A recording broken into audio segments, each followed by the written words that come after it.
My daughter-in-law told me to pay the bill and leave if I couldn't handle her mother's sarcasm. So I did exactly that, and then I changed everything. My name is Mia Wells. I'm 61 years old, a widow for 5 years, and I made a promise long ago I would never again swallow disrespect to keep the peace. It started as a nice dinner invitation for my son David and his wife Sarah. They took me to a trendy seafood restaurant downtown. But when I arrived, I saw Sarah's mother Brenda already sitting at the table. I knew right then this wouldn't be pleasant. Brenda used sarcasm like a weapon. Within 10 minutes, she'd criticized my outfit, asked rude questions about my late husband's pension, and complained about the lighting. David just sat there stirring his drink, fading into the background like he always did. Sarah sat next to her mother, sipping wine and smiling every time Brenda landed a jab. I kept my answers short and neutral. I ordered my food and tried steering the conversation towards safe topics like the weather. But Brenda didn't want safe. She wanted to watch me squirm. It must be nice having all that free time, she chuckled. No husband to care for, no real responsibilities. Just puttering around your big empty house while the rest of us work. I set my fork down and wiped my mouth. I stay busy, Brenda. Peace and quiet is something I've earned. Sarah rolled her eyes. Brenda swirled her wine and sighed dramatically.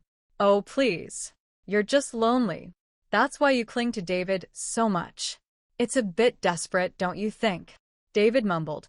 Mom's not desperate, Brenda. But it was weak, barely audible. Sarah put her hand on his arm to silence him. Then she looked at me, her expression cold and dismissive. Honestly, Mia, you take things too seriously. Mom is just joking. Insults aren't jokes, Sarah, I replied. They're just rude. That's when Sarah's smile vanished. She leaned forward and locked eyes with me. If you don't like my mother's sarcastic jokes, you can pay the bill and leave. She expected me to shrink. She expected me to apologize and sit through the rest of the meal in silence. Instead, I smiled. You know what, Sarah? That's a great idea. I signaled the waiter, handed him my credit card, and asked him to put the entire table's check on it. David looked confused. Sarah looked triumphant, thinking I was just paying to keep the peace. When the waiter returned, I signed the receipt, put my card away, and stood up. I slid my coat on. Thanks for dinner, Mom, David said cautiously.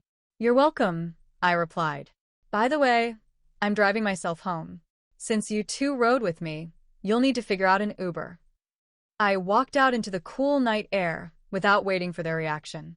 I'd left them at the table, but my next move would leave them completely on their own. My phone rang at 8 the next morning. I was on my porch drinking coffee, watching the neighborhood wake up. David's name appeared on the screen.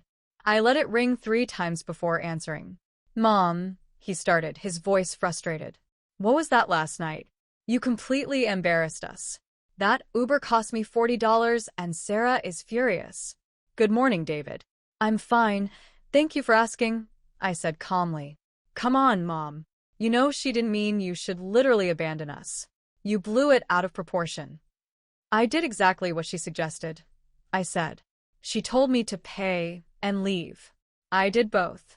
I'm not sure why she's upset when I followed her instructions. You can't just act like that. You need to apologize to Sarah and Brenda. They think you had a tantrum. I didn't raise my voice once. I paid for an expensive meal and excused myself from being disrespected. There will be no apology, David. Mom, Sarah says she doesn't want you coming over until you say sorry. That works perfectly for me, I said. Enjoy your weekend, David. I hung up before he could respond. I didn't cry or agonize over being a bad mother. Instead, I opened my laptop. If Sarah wanted space, she was going to get it. And if they wanted to act like independent adults, it was time their finances reflected that. For years, I'd quietly covered a few things for David. I'd added him to my family cell phone plan in college and later Sarah too. I also paid their auto insurance, a habit from when David was an intern barely making rent. It was a few hundred a month. I'd never minded it. But I certainly minded being treated as a punchline. I logged into my carrier account. It took 4 clicks to separate their phone lines from my plan. The system warned their service would be suspended by midnight unless they added their own payment method. I confirmed the change. Next, I opened the insurance website. I removed David's truck and Sarah's sedan from my policy and requested email confirmation. It arrived a minute later. I didn't warn them or write a dramatic email. If they were old enough to dictate who deserves respect, they were old enough to pay their own bills. I spent the rest of the day gardening, pulling weeds, and repotting ferns. It was peaceful. The knot of anxiety that usually formed after time with Sarah and Brenda was completely gone. By Tuesday afternoon, the changes took effect. I knew exactly when because David couldn't call me. He had to drive to my house instead. I was wiping the kitchen counters when he used his spare key to walk in. His face was red, phone held up like evidence. My phone stopped working. Sarah's too. And I got an email saying our insurance was dropped. Did your cards get hacked? No, David. Nothing was hacked. I removed you from my accounts. He stared at me. What? Why? Because you're 30 years old. You have full-time jobs. It's time you managed your own expenses. This is about the dinner, isn't it? You're punishing Sarah. I'm realizing I've been financing people who tolerate me at best and insult me at worst. I'm not angry, David. I'm just adjusting my budget. We don't have the money to just take on these bills out of nowhere. You could have warned us. You have savings. And you have paychecks. You'll figure it out. He paced the kitchen, running a hand through his hair. Sarah is going to lose her mind when she finds out this was intentional. That's between you and your wife. Now, unless you came just to talk about phone plans, I have a casserole in the oven. David left without another word, slamming the door behind him. The house was quiet again, and I felt a deep sense of relief. The next morning, I expected Sarah to call. Instead, she chose a more aggressive approach. I was reading in my armchair when I heard heavy footsteps on the porch and a sharp knock. I opened the solid door, but kept the metal screen locked. Sarah stood there with her purse clutched tight. Behind her stood Brenda, wearing a smug expression. They'd come as a team to put me in my place. Open the door, Mia, Sarah demanded. We need to talk. We can talk right here, I said through the screen. Brenda scoffed. Don't be ridiculous. Let us in. You're acting like a child. It's my house, Brenda. I decide who comes inside. What do you want, Sarah? Sarah glared at me.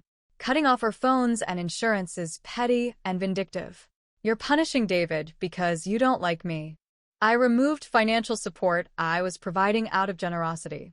Generosity requires mutual respect. You made it clear at dinner that respect isn't on the menu. So I took my generosity elsewhere. You're tearing this family apart over a joke, Sarah insisted. No. I'm setting a boundary. How you react to it is your business. But you will not come to my home to bully me. Before Sarah could argue, I stepped back. Have a good day, ladies. I closed the door, turned the deadbolt, and returned to my armchair.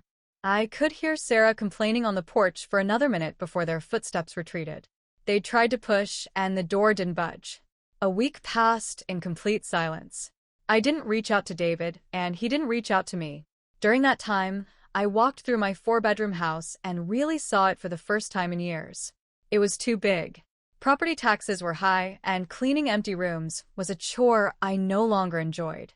Worse, I knew David and Sarah had plans for this house. I'd heard them whispering at Thanksgiving about renovating the kitchen when they move in. They saw my home as their future asset, a safety net they didn't have to earn. I called a real estate agent.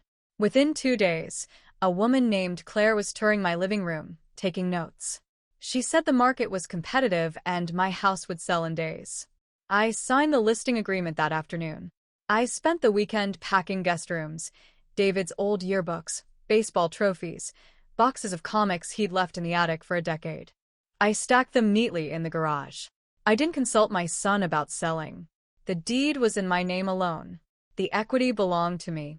I started looking at smaller properties online, condos closer to the city with a garden but no grass to mow. I felt lighter with every box I taped shut. I was dismantling the safety net they took for granted, not out of spite, but out of self-preservation. I was building a future that belonged only to me. The for sale sign went up on a Tuesday. By Wednesday afternoon, David showed up. He didn't use his key this time. He rang the doorbell. I opened the door wearing an old t-shirt and holding packing tape. David stared at me, pale and wide-eyed, pointing toward the yard. "What is that?" "It's a sign, David. I'm selling the house." He walked into the hallway, staring at the stacks of boxes. "You can't sell the house. This is the family home. Sarah and I were talking about moving in next year to help you maintain it." "I don't need help maintaining it.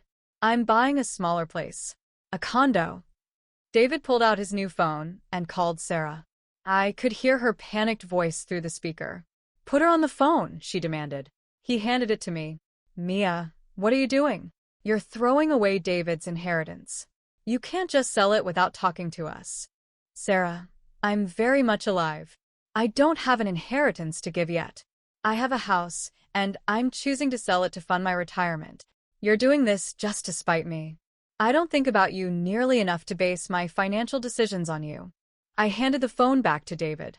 "There are 3 boxes of your things in the garage. Please take them today."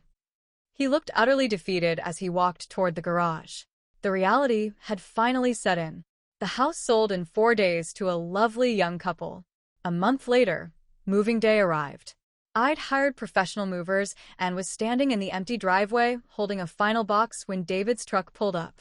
Sarah was in the passenger seat.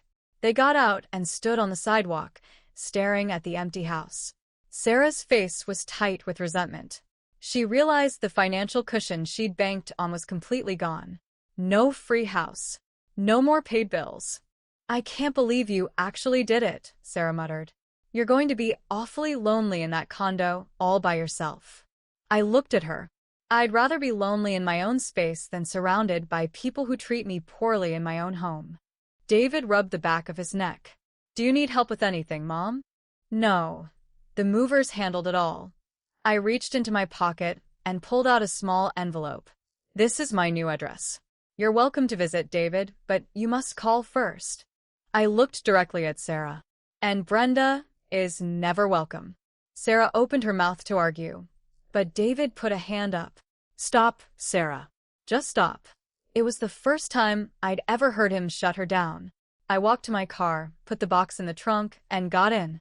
I backed out of the driveway, gave them a polite wave, and drove away. I didn't look in the rear-view mirror once. My new condo was beautiful. Large windows, a modern kitchen, and a small private patio where I grew herbs and tomatoes in terracotta pots. Only 2 bedrooms, one for me, and one I turned into a reading room. No spare bed for ungrateful guests. It took a few months for the dust to settle. Sarah sent a passive-aggressive holiday card, which I promptly recycled. I didn't block her number, but I never initiated contact. David came to visit on a Sunday in late spring. He came alone. He brought a box of my favorite pastries and sat with me on the patio. He looked tired, but somehow more grounded. "It's nice here, Mom," he said quietly. "It is," I agreed, pouring him coffee. "Sarah and I have been arguing a lot. Since the house sold, since we had to start paying our own way completely. It's been hard." "Being an adult usually is," I replied gently. I didn't gloat. I didn't offer to pay his bills. I just listened. He stayed for an hour. When he got up to leave, he hugged me tightly. "I'm sorry about everything, Mom. I really am." "I know, David. The door is always open for you." And I meant it.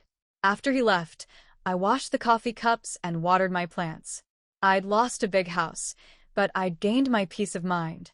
I'd drawn a line in the sand, and standing on my side of it felt entirely like freedom. Looking back, the biggest lesson I learned wasn't about money or real estate. It was about self-worth. For a long time, I thought keeping the peace meant swallowing my pride and ignoring the small jabs. But real peace doesn't come from tolerating disrespect. It comes from knowing your boundaries and having the courage to act on them. You don't always need to shout, argue, or explain yourself to people who are committed to misunderstanding you. Sometimes the most powerful response to toxicity is simply stepping away, removing your presence, your energy, and your support. We all deserve to feel safe and valued in our own lives, even if we have to build that space entirely on our own. Thank you for spending your time with me today. If you've ever had to make a tough decision to protect your peace, I'd love to hear your story in the comments below. And if this story resonated with you, please hit subscribe and give this video a like. It really helps Zarabell's stories grow. I can't wait to share more stories with you next time. See you then.